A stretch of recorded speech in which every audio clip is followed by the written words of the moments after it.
1 Kings 12 1-14:31, through the Bible. Chapters 12-14. Theme: Division of the Kingdom under Rehoboam and Jeroboam.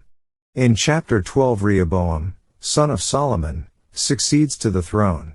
Jeroboam returns from Egypt and leads 10 tribes in demanding a reduction in taxes. Rehoboam, under the influence of the young men of his kingdom, having rejected the counsel of the old men who were Solomon's advisers, turns down the request of the 10 northern tribes. Instead of reducing taxes, he threatens to raise them. Therefore, Jeroboam leads the 10 tribes in revolt. Jeroboam divides the nation religiously as well as politically by setting up a golden calf in Bethel and one in the tribe of Dan. The northern tribes go into idolatry. Rehoboam's accession and foolishness. Solomon dies, and his son Rehoboam comes to the throne. And Rehoboam went to Shechem, for all Israel were come to Shechem to make him king. And it came to pass, when Jeroboam the son of Nebat, who was yet in Egypt, heard of it, for he was fled from the presence of King Solomon, and Jeroboam dwelt in Egypt, that they sent and called him. And Jeroboam and all the congregation of Israel came, and spake unto Rehoboam, saying, Thy father made our yoke grievous, now therefore make thou the grievous service of thy father, and his heavy yoke which he put upon us, lighter, and we will serve thee. And he said unto them, Depart yet for 3 days, then come again to me. And the people departed. 1 Kings 12 1-5. Solomon had carried on a tremendous building program at great cost. After his death, the people asked for their taxes to be lowered. We hear about the government costing so much today. If you want to know why it costs so much, go to the capital of any state, or go to any county seat or to our capital in Washington, D.C., and you will see why taxes are like they are. Believe me, government is a fat calf. It is really spending money and putting up many buildings. Spending requires increased taxation. This is something that is always going to cause trouble. Our problem today is one of taxation. Our government costs too much. We are seeing the increase in buildings to house more committees and more workers. Before long there will probably be more people working for the government than are working in all other jobs put together. This is the movement today. There was the same problem during the days of Solomon. He kept building, and in order to do it, he had to increase the taxes. Rehoboam was asked by the people to reduce taxes. This young ruler had an opportunity to move in and make himself popular by reducing taxes. If he had done that, the people would have followed him. Where is the man today who has the nerve, after being elected to office, to fire about half of the government workers? If someone would do that and cut down taxes, he would make himself popular. Leaders are afraid to take the first step. Rehoboam called a meeting of his wise men, only they were very unwise. And King Rehoboam consulted with the old men, that stood before Solomon his father while he yet lived, and said, How do ye advise that I may answer this people? And they spake unto him, saying, If thou wilt be a servant unto this people this day, and wilt serve them, and answer them, and speak good words to them, then they will be thy servants forever. 1 Kings 12 6-7. Rehoboam first turned to the wise men in the kingdom who had counseled Solomon his father. Their advice was good, but Rehoboam did not follow it. But he forsook the counsel of the old men, which they had given him, and consulted with the young men that were grown up with him, and which stood before him. And he said unto them, What counsel give ye that we may answer this people, who have spoken to me, saying, Make the yoke which thy father did put upon us lighter? And the young men that were grown up with him spake unto him, saying, Thus shalt thou speak unto this people that spake unto thee, saying, Thy father made our yoke heavy, but make thou it lighter unto us. Thus shalt thou say unto them, My little finger shall be thicker than my father's loins. And now whereas my father did lade you with a heavy yoke, I will add to your yoke. My father hath chastised you with whips, but I will chastise you with scorpions. 1 Kings 12 8-11.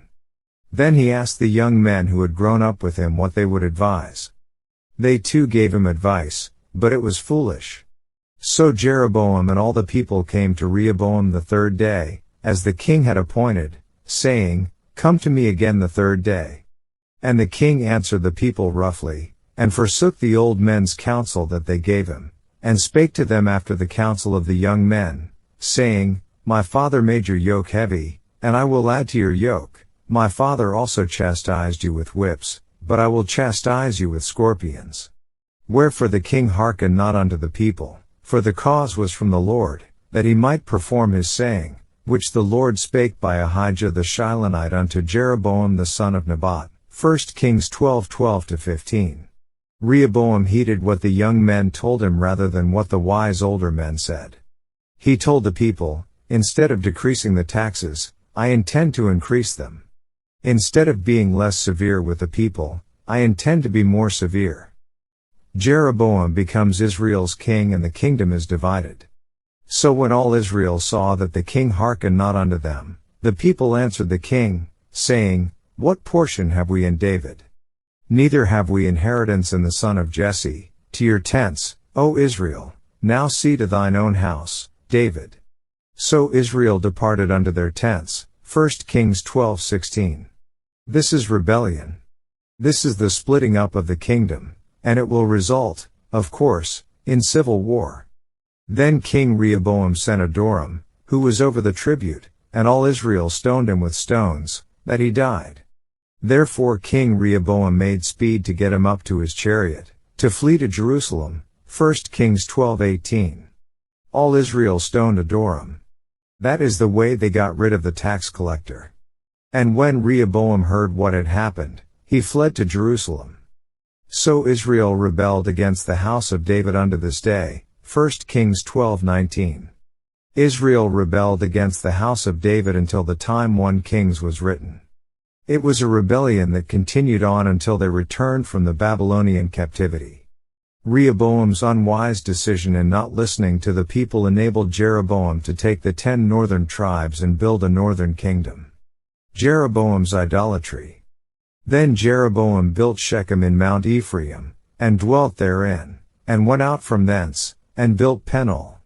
And Jeroboam said in his heart, Now shall the kingdom return to the house of David. If this people go up to do sacrifice in the house of the Lord at Jerusalem, then shall the heart of this people turn again unto their Lord, even unto Rehoboam king of Judah, and they shall kill me, and go again to Rehoboam king of Judah.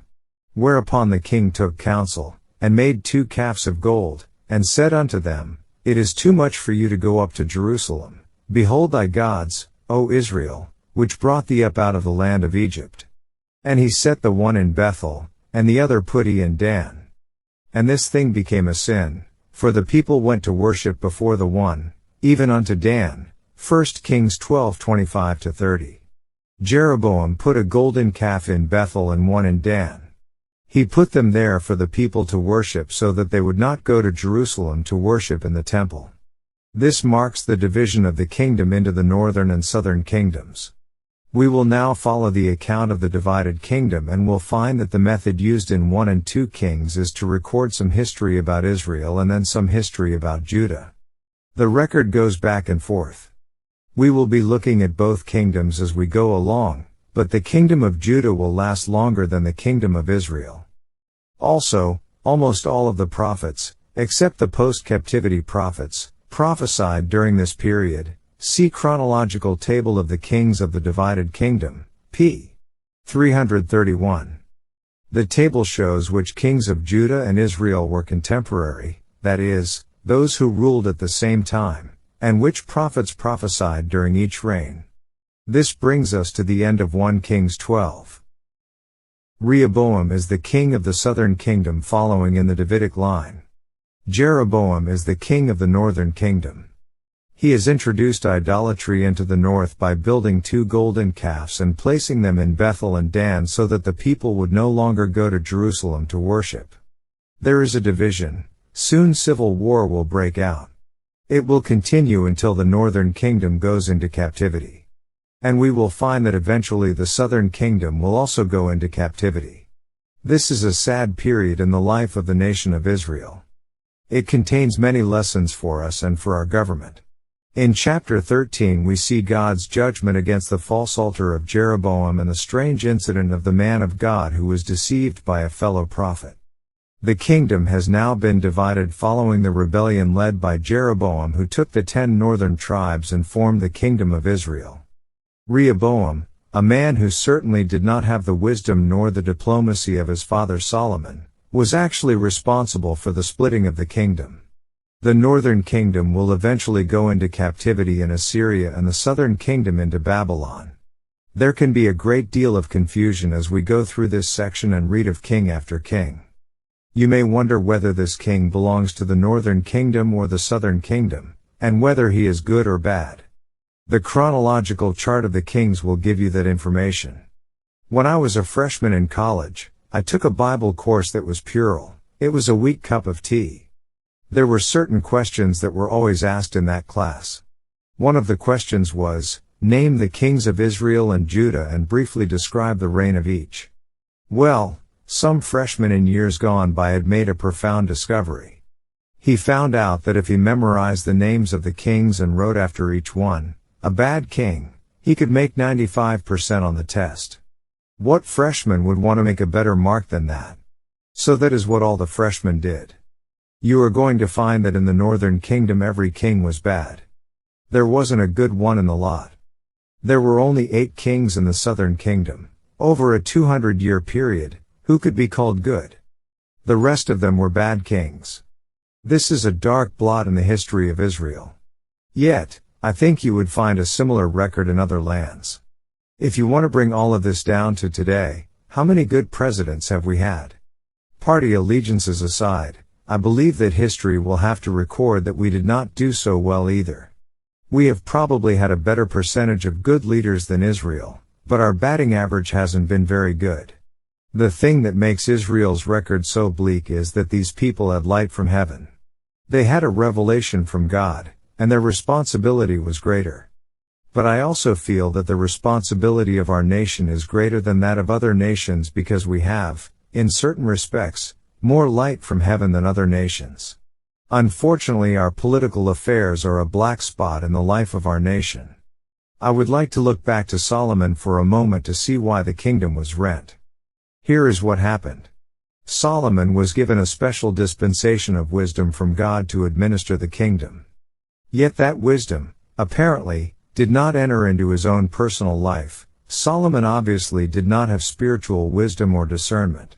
He did understand certain basic principles and concepts which enabled him to be a very wise ruler, but which did not enter into his personal, private, and certainly not his spiritual life. You begin to see early in his career that he never really broke with false religion. At the beginning, when he came to the throne, there was idolatry, and he closed his eyes to it. He took no particular, definite, positive stand against it. Then he began to engage in that which was the mark of prosperity.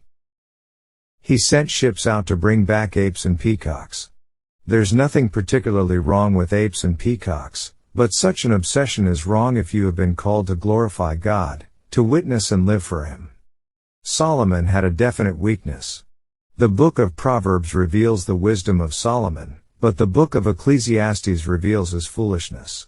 You will not find any failure of Solomon's or his father David's in the book of Chronicles. The 2 books of Chronicles cover the same ground as the books of Kings with one difference. In Kings you have man's viewpoint, you have the history given. Chronicles gives God's viewpoint. God forgave David, and, when God forgave him, he blotted out his sin. Written from God's viewpoint, the sin is not mentioned in Chronicles, but God put it in Kings for men to see. Likewise, God forgave Solomon his failure, and his sin is not recorded in Chronicles. In Kings we do see Solomon's weakness. He began to multiply wives. God never approved of polygamy. His wrath was against it. The interesting thing is that immorality and false religion always go together. John made it very clear for the Christian when he said, "If we say that we have fellowship with him, and walk in darkness, we lie, and do not the truth." 1 John 1:6. Don't kid yourself, you cannot serve God and have fellowship with him if you live in sin. You can fool the people around you. Unfortunately, we have Christian leaders today who live in sin. They have been proven immoral, and yet people go ahead and support them. I have never quite understood why. But they are not fooling God, and they certainly are not having fellowship with Him. Solomon was a man who was a great failure. There are two men in the scripture who had tremendous potential and opportunity. One was Samson, and the other one was Solomon. Both of these men failed God in a tragic way. In Ecclesiastes Solomon said, "Therefore I hated life, because the work that is wrought under the sun is grievous unto me, for all is vanity and vexation of spirit." Eccl. 2:17. The glory of Solomon was a passing glory. Our could say that Solomon in all his glory is not arrayed like that little flower by the side of the road that you passed unnoticed. May I say to you that the wealth and achievements of this world are also a passing glory. I have given this background of Solomon at this point. I guess I have more or less preached his funeral service, because now we are seeing a kingdom divided, and it is divided because of the sin of Solomon. The prophecy against Jeroboam's false altar. We are going to move rather rapidly through this section. It is history. We will be following the course of the two kingdoms, one following after the other or sometimes together or overlapping. We find that Jeroboam, who came to the throne in the northern kingdom, was given an opportunity to really serve God. Yet his fear was that the tribes in the north would go back to Jerusalem to worship. That might reunite the kingdom, and he wanted to keep it separate. So Jeroboam set up 2 golden calves for the people to worship, one in Samaria and one in Bethel. And, behold, there came a man of God out of Judah by the word of the Lord unto Bethel, and Jeroboam stood by the altar to burn incense. And he cried against the altar in the word of the Lord, and said, O altar, altar, thus saith the Lord, Behold, a child shall be born unto the house of David, Josiah by name, and upon thee shall he offer the priests of the high places that burn incense upon thee, and men's bones shall be burnt upon thee. 1 Kings 13:1-2. Let me pause here a moment. It is interesting to note when Josiah reigned. It was almost 300 years later, but the prophet of God marks him out now. He was a good king and he reigned 31 years. Josiah led in one of the 5 great revivals that took place during the period of the kings. We will consider those revivals in Chronicles. These revivals are not mentioned in Kings but in Chronicles, which gives God's viewpoint. Revival is always from God's viewpoint. Man is interested in numbers, but it is impossible for him to determine the real converts. God knows the hearts and knows whether a spiritual movement has taken place or not. The prophet of God prophesied against the altar, saying that God was going to raise up a man who would destroy such altars. Josiah was the one who would be raised up to accomplish that task. And he gave a sign the same day, saying, This is the sign which the Lord hath spoken. Behold, the altar shall be rent, and the ashes that are upon it shall be poured out. And it came to pass, when King Jeroboam heard the saying of the man of God, which had cried against the altar in Bethel, that he put forth his hand from the altar, saying, Lay hold on him. And his hand, which he put forth against him, dried up, so that he could not pull it in again to him. 1 Kings 13:3-4. Jeroboam was by the altar when the man of God prophesied. He was making a sacrifice to a golden calf. When the man of God was finished speaking, Jeroboam put out his hand against him. In effect, the king was saying, Lay hold on him. He is to be slain. When the king pointed to the man of God, his hand dried up, that is, it withered and became paralyzed. The altar also was rent, and the ashes poured out from the altar, according to the sign which the man of God had given by the word of the Lord. And the king answered and said unto the man of God, Entreat now the face of the Lord thy God, and pray for me, that my hand may be restored me again. And the man of God besought the Lord, and the king's hand was restored him again, and became as it was before. And the king said unto the man of God, Come home with me, and refresh thyself, and I will give thee a reward. 1 Kings 13:5-7. The king changes his tune very definitely and begs the man of God to ask the Lord that his arm might be restored. The king's hand is restored to him, and in appreciation he offers to take the man of God home with him and reward him. And the man of God said unto the king, If thou wilt give me half thine house, I will not go in with thee, neither will I eat bread nor drink water in this place. For so was it charged me by the word of the Lord, saying, Eat no bread, nor drink water, nor turn again by the same way that thou camest. So he went another way, and returned not by the way that he came to Bethel. 1 Kings 13:8-10. The man of God, however, will not compromise with evil and idolatry. This is quite remarkable. This is the place to say that there is a lot of double talk and subterfuge in supposedly fundamentalist Christian circles. I have recently read a statement issued by a certain seminary that claims to be fundamental, and is trying to build a reputation as a conservative school. I have never before read such double talk in any statement. It claims a super piety and a super intellectualism that is nothing in the world but a denial of the things of God. There is such compromise today in Christian circles. I don't mean that we are to become ugly and cantankerous, or to not speak to certain individuals or have fellowship with them. That is not the point. But what we do need is to have a clear-cut, honest statement of where we stand theologically. My Christian friend, many believers are supporting organizations that they are not sure are sound. If you don't know whether or not a ministry is giving out the Word of God, you ought to check into it. It is important, and God will hold you responsible for how you invest your money. These are evil days in which we live. They were evil days during the time of Jeroboam, and this prophet was not about to stay and have lunch with the king. He refused to become involved with him. However, in the next several verses we find that he was deceived by another prophet into disobeying the Lord and suffered the sad consequences. Although he was wary of association with an idolatrous king, he was deceived by a man who claimed to have counter-directions from God. My friend, when the Church of God today gets involved in the things of the world and makes all kinds of compromises, it is a stench in the nostrils of Almighty God. We are living in days that are much like Jeroboam's, and we need to exercise the same caution and discernment that was needed then by God's man. You would think that the experience Jeroboam had with the man of God would have changed him. His hand had been withered and healed.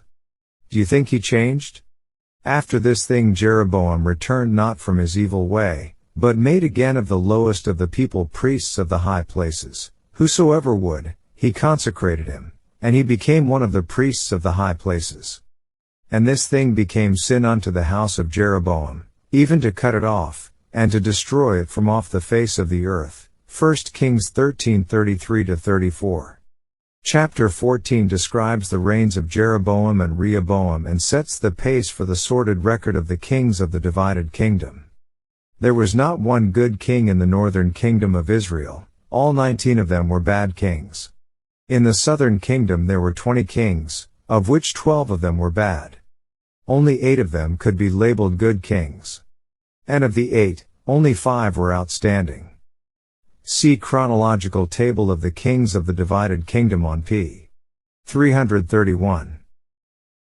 The chapter opens with Jeroboam sending his wife to inquire of Ahijah the prophet because their son is very sick. The Lord's reply through Ahijah is that the child will die, and in addition he gives a further prophecy regarding his judgment on Jeroboam's family. God's judgment on Jeroboam. Go, tell Jeroboam, thus saith the Lord God of Israel, forasmuch as I exalted thee from among the people, and made thee prince over my people Israel, and rent the kingdom away from the house of David, and gave it thee, and yet thou hast not been as my servant David, who kept my commandments, and who followed me with all his heart, to do that only which was right in mine eyes. 1 Kings 14:7-8. David is the standard, you see, for the kings of both the northern and southern kingdoms from now on. Jeroboam fell far short of the man David was, and God will set him aside. And the rest of the acts of Jeroboam, how he warred, and how he reigned, behold, they are written in the book of the Chronicles of the Kings of Israel. And the days which Jeroboam reigned were 22 years, and he slept with his fathers, and Nadab his son reigned in his stead. 1 Kings 14:19-20. Judah's apostasy under Rehoboam. You would think things would be better in the southern kingdom with Rehoboam, but they weren't.